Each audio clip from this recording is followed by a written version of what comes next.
Hello dear student, welcome to Institute. Upcoming October 2024 steam 1 steam 2 student তোমরা যারা exam দিতে চলেছো অথবা যারা সিঙ্গেল সাবজেক্টে ইমপ্রুভমেন্ট করেছিল বা চারটি সাবজেক্ট ইমপ্রুভমেন্ট করেছিল প্রত্যেকেই আগামী অক্টোবর এক্সাম দিতে চলেছে। বাট কোশ্চেন হলো স্টুডেন্ট স্টিম 2 দের মধ্যে তাদের মধ্যে অনেক কোশ্চেন যারা তোমরা আমার ইউটিউব চ্যানেলে করছো, হোয়াটসঅ্যাপে করছো যে স্যার আমরা যারা স্টিম 2 আছি অর্থাৎ যারা স্টিম 1 আগামীতে যারা করতে চলেছে তারা অ্যাসাইনমেন্ট করছে বাট আমরা কেন করলাম না। দ্বিতীয়ত এক্সাম ফর্ম ফিল ম্যাটারটা বলুন। তৃতীয়ত স্যার বুকস থেকে শুরু করে প্রত্যেকটা বিষয়ে তাদের মধ্যে একটা কনফিউশন আছে। সেই কারণে আজকের ভিডিওটা তোমাদের এই কনফিউশন দূর করার জন্য এবং আরেকটা সবথেকে গুরুত্বপূর্ণ যে স্যারের ভ্যালুটা তো স্টিম 1 এবং স্টিম 2 এর ভ্যালুটা কি সমান সমস্ত বিষয় নিয়ে আজকের ভিডিওতে আমার আলোচনা থাকছে, তাই ফার্স্ট টু লাস্ট দেখো। এবং তোমাদের প্রিয় টিচার আজ যে ছোট as a government school teacher, as an NS expert and also certified career councillor, যারা ফার্স্ট টাইম এসে প্রত্যেকে চ্যানেলটা সাবস্ক্রাইব করো। প্রথম আমরা একটা ছোট্ট একটা কম্প্যারিজন করে নেব দুটো স্ট্রিমের মধ্যে, স্ট্রিম 1 এবং স্ট্রিম 2 এর মধ্যে। তারপর আমরা বুঝিয়ে দেবো যে তাদের পার্থক্য কি আছে এবং তার পাশাপাশি হচ্ছে যে দুটোর ভ্যালুটা কি, সেম না পার্থক্য রয়েছে। ওকে, প্রথম যে কথাটা আমরা দেখব যে পার্থক্যগুলো যদি আমরা স্টেপ বাই স্টেপ যদি বলি, নাম্বার 1 এ যেটা হবে রেজিস্ট্রেশন। এই ক্ষেত্রে আমরা রেজিস্ট্রেশন করেছিলাম এবং আমরা একটা রেজিস্ট্রেশন নাম্বার পেয়েছিলাম। স্ট্রিম 1 স্ট্রিম 2 এর ক্ষেত্রেও হবে তোমার রেজিস্ট্রেশন। দুটোই রেজিস্ট্রেশন আমাদের কিন্তু কমপ্লিট করতে হচ্ছে। সেকেন্ড যেটা আমাদের অপশন যেটা আছে সেটা হচ্ছে যে sir exam form fill up. Sir exam form fill আপের ক্ষেত্রে এটা স্ট্রিম 1 কে আমরা exam form fill up, okay, exam form fill up stream 1 অর্থাৎ ফ্রেশ অ্যাডমিশনের ক্ষেত্রে তোমাকে এক্সাম ফর্ম ফিল আপ করতে হবে। বাট স্ট্রিম 2 এর ক্ষেত্রে কি হয়, এক্সাম ফর্ম ফিল আপের ম্যাটারটা যখন আমরা অ্যাপ্লাই করি তখন অলরেডি আমরা করে নিই, অর্থাৎ টাকাটা আমাদের তখনই কেটে নেয় যখন রেজিস্ট্রেশন করে স্ট্রিম 2 এর ক্ষেত্রে। তাই স্ট্রিম 1 এর যখন তোমার এক্সাম ফর্ম ফিল আপ হয়, স্ট্রিম 2 টা আমরা এক্সাম ফর্ম ফিল আপ করি কারণ ফার্স্ট টাইম ওদের সঙ্গে অ্যাডজাস্ট হয়ে যায়। ওকে, তো সেই ক্ষেত্রে এদের এক্সাম ফর্ম ফিল আপ করার দরকার নেই, যারাই রেজিস্ট্রেশন করছে তারা এক্সাম ফর্ম ফিল আপ করে নিচ্ছে। থার্ড হচ্ছে যে স্যার কোশ্চেন হচ্ছে যে স্যার আমাদের বুকস, ইয়েস স্ট্রিম 1 এর ক্ষেত্রে তুমি বুকস পাবে, স্ট্রিম 2 এর ক্ষেত্রে বুকস তুমি পাবে না, স্ট্রিম তুমি বুকস পাবে না। ফোর্থ হচ্ছে টিএমএ অর্থাৎ টিচার মার্ক অ্যাসাইনমেন্ট, ইয়েস এই ক্ষেত্রে তুমি টিএমএ তোমাকে করতে হবে প্রতিটা সাবজেক্টের, অর্থাৎ রিটেন 20% তোমার টিএমএ করতে হবে। কিন্তু এই ক্ষেত্রে তোমার টিএমএ করার প্রয়োজন নেই, অর্থাৎ তোমার এখানে স্ট্রিম 2 তে টিএমএ করতে পারবে। আর একটা কনফিউশন হচ্ছে যে স্ট্রিম 1 কারা করতে পেরেছিল, যারা ফ্রেশ অ্যাডমিশন যারা ফেল করেছিল তারা কিন্তু স্ট্রিম 1 এ করেছিল। স্ট্রিম 2 এর ক্ষেত্রে কারা, যে সমস্ত স্টুডেন্টগুলি হয়তো একটা সাবজেক্ট ইমপ্রুভমেন্ট করতে পারবে অথবা স্ট্রিম চেঞ্জ করবে অথবা হয়তো সে পুরোপুরি হয়তো দুটো সাবজেক্টে ফেল করে নিয়েছে, যে কারণে তারা কিন্তু স্ট্রিম 2 তে অ্যাপ্লাই করতে পেরেছে। ফ্রেশ অ্যাডমিশনের ক্ষেত্রেও এই দুটোর সঙ্গে একটা মিল রয়েছে। ওকে, তাহলে আমরা বুকস কোথায় পাচ্ছি, এক্ষেত্রে পাচ্ছি, এটা পাচ্ছি না টিএমএ। পয়েন্ট হচ্ছে কি পিসিপি অর্থাৎ personal contact program. Fresh admission ক্ষেত্রে স্টুডেন্টদের আমরা বারবার বলি কেন তোমরা ফ্রেশ অ্যাডমিশন করো, কারণ তোমরা কিন্তু এই ফ্যাসিলিটিটা পাবে, অর্থাৎ তোমার প্র্যাকটিক্যাল সাবজেক্টের যে সমস্ত যেমন ফিজিক্স, কেমিস্ট্রি, বায়োলজি বা জিওগ্রাফি আছে তাদের তোমার 5 ডেজের একটা প্র্যাকটিক্যাল ক্লাসেস হয় যেগুলো তোমাদের স্টাডি সেন্টারে। তাহলে তোমরা পিসিপি পাচ্ছ, পিসিপিতে প্র্যাকটিক্যালে 50% মার্কস থাকে, যেটা যারা স্ট্রিম 1 করে তারা কিন্তু এই মার্কসটা ফুল পেয়ে যায়। বাট এই ক্ষেত্রে পিসিপিটা কিন্তু তুমি পাবে না।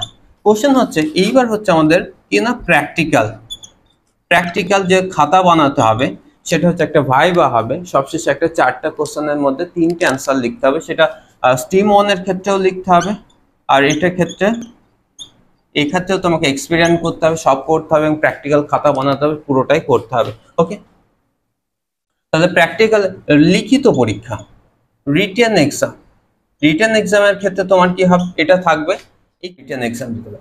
এইবার রিটেন এক্সামের সঙ্গে এর একটা পার্থক্য আছে, সেটা হচ্ছে দেখো কিসের উপর ডিপেন্ড করে হবে সেই পার্থক্যটা।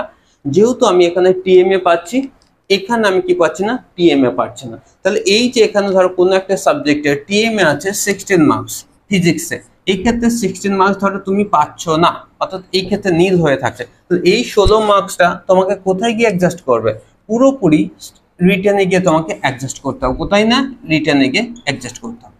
দেখো তোমরা প্র্যাকটিক্যালে তো উভয় স্ট্রিম 1 স্ট্রিম 2 দুজনেই ফ্যাসিলিটি পাচ্ছ, অর্থাৎ 20 মার্কসের প্র্যাকটিক্যাল যেগুলো আমরা ফিজিক্স কেমিস্ট্রি বায়োলজির ক্ষেত্রে, সেই ক্ষেত্রে দেখো যে এই যে মনে করো তোমার ফিজিক্স একটা সাবজেক্ট আছে যার তার টিএমএ মার্কস হচ্ছে 16, যার টিএমএ মার্ক তোমাকে এখানে দিচ্ছে না। এবার এই 16 নাম্বারটা কোথায় অ্যাডজাস্ট হবে? রিটেনে যখন তুমি এক্সাম দিতে যাবে এর টোটাল কোশ্চেন হবে তোমার 80 মার্কসের কোশ্চেন। কত মার্কস না? 80 মার্কসের কোশ্চেন। ওকে, এইবার যেহেতু 16 নাম্বার তোমার টিএমএ থাকছে, 20 নাম্বারের প্র্যাকটিক্যাল থাকছে, নাহলে 36 পড়ে যাচ্ছে। বাট দেখো এই 36 থেকে 100 থেকে 36 বাদ দিলে 64 পড়ে থাকছে। এই 64 যেটা লিখিত পরীক্ষার জন্য পড়ে থাকছে, কিন্তু তার কোশ্চেন নাম্বার হবে 80 মার্কসের। অর্থাৎ কোশ্চেনে তুমি 80 = 64, মানে কেউ যদি 80-তে 80 পায় তার অ্যাকচুয়াল ভ্যালু হবে 64। বাট এই ক্ষেত্রে যেহেতু তোমার 16 নাম্বার, এই যে 16 মার্কস এখানে তুমি পেয়ে যাচ্ছ, এই জন্য 80 নাম্বার ভ্যালুয়েশন 64 দাঁড়াচ্ছে। বাট এই ক্ষেত্রে টিএমএ না থাকার কারণে এদের কিন্তু 80 নাম্বারের রিটেন এক্সাম হবে, কি না? মার্কস কত? 80 মার্কসের রিটেন এক্সাম হবে, যার ভ্যালু হবে 80। মানে এই ক্ষেত্রে স্ট্রিম 2 তে তুমি যদি 80-তে লিখিত পরীক্ষা 80 পাও, তুমি 80 পাবে। বাট স্ট্রিম 1 এর ক্ষেত্রে তুমি কি 80-তে 80 পেলে তোমার অ্যাকচুয়াল ভ্যালু হবে 64 মার্কস। এবার চলে আসি সিলেবাস। স্টুডেন্টের মধ্যে কনফিউশন আছে যে স্যার সিলেবাসটা কেমন হবে। দেখো সিলেবাসের ম্যাটারটা স্ট্রিম 1 এবং স্ট্রিম 2 এর পার্থক্য একটা ভীষণ আছে। সিলেবাসটা কি হচ্ছে না, এখানে তোমার টোটাল যে সিলেবাসটা হবে, টোটাল 60% সিলেবাস তোমাকে কমপ্লিট করতে হবে, এবং বাকি যে 40% সিলেবাস সেটা তোমার কভার করার দরকার, কারণ এই 40% সিলেবাসটা টিএম এর মধ্যে পড়ছে। অর্থাৎ টিএমএ যখন 16 মার্কসের জন্য তুমি টিএমএ লিখে ফেলবে, তখন তোমার এই 40% সিলেবাস কমপ্লিট করার দরকার। তোমার দেখো 8 নম্বর পয়েন্টে দেখো, এই ক্ষেত্রে তোমার সিলেবাসটা কিন্তু তোমাকে 60% সিলেবাস অনলি, তোমার যেহেতু টিএমএ থাকছে না, তাই সেই ক্ষেত্রে তোমার শুধুমাত্র 60% সিলেবাস কমপ্লিট করলে তোমার কমপ্লিট। তাহলে স্ট্রিম 1 এবং স্ট্রিম 2 এর মধ্যে এটা একটা ইন্টারেস্টিং ফ্যাক্ট ছিল যে 60% সিলেবাস যদি তুমি কভার করতে পারো, তাহলে তুমি তোমার রিটেন তুমি বুঝতে পারবে এবং তুমি ভালো একটা স্কোর করতে পারবে। এবার আসি রেজাল্টে। এই ক্ষেত্রে রেজাল্ট যখন আসে, রেজাল্ট দেখো, রেজাল্ট স্ট্রিম 2 যখন তোমার এক্সাম কমপ্লিট হবে, অর্থাৎ সেপ্টেম্বর মাসে প্র্যাকটিক্যাল হবে, অক্টোবর মাসের 4 তারিখের পর থেকে তোমার লিখিত পরীক্ষা শুরু হবে, এবং লিখিত পরীক্ষা যেদিনই ভারতবর্ষের ডেট শেষ হয়ে যাবে, তার পরের দিন থেকেই 45 ডেজ, অর্থাৎ 45 ডেজের পর তুমি কিন্তু তোমার রেজাল্ট অনলাইন পাবে। ওকে, তুমি কি পাবে? 45 ডেজের মধ্যে অনলাইন পাবে। তাহলে 45 ডেজের মধ্যে যখন অনলাইন পাবে, অর্থাৎ তোমার দেখা যাবে যে জানুয়ারি তে তোমার অনলাইন বার হচ্ছে, ফেব্রুয়ারির দিকে তুমি কিন্তু তোমার হার্ড কপি পেয়ে যাচ্ছ। ওকে, তাহলে তোমাদের বেসিক যে পার্থক্যটা হচ্ছে তেমন কিছুই নয়, শুধুমাত্র টিএম এর ম্যাটারটা করছে, পিসিপিটা ম্যাটার করছে, বাকি সবই এক।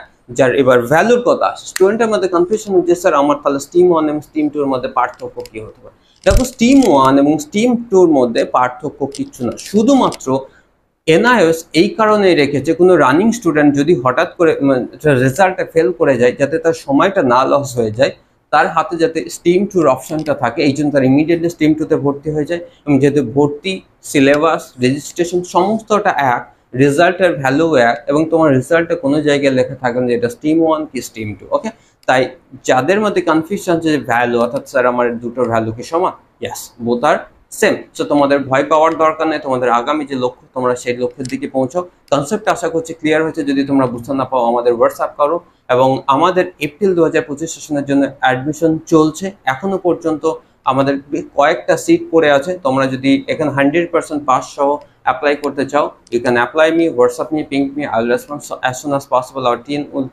team will contact you very soon. So concept আশা করছি বুঝতে পেরেছো। ভালো থেকে সুস্থ থাকো। জয় হিন্দ।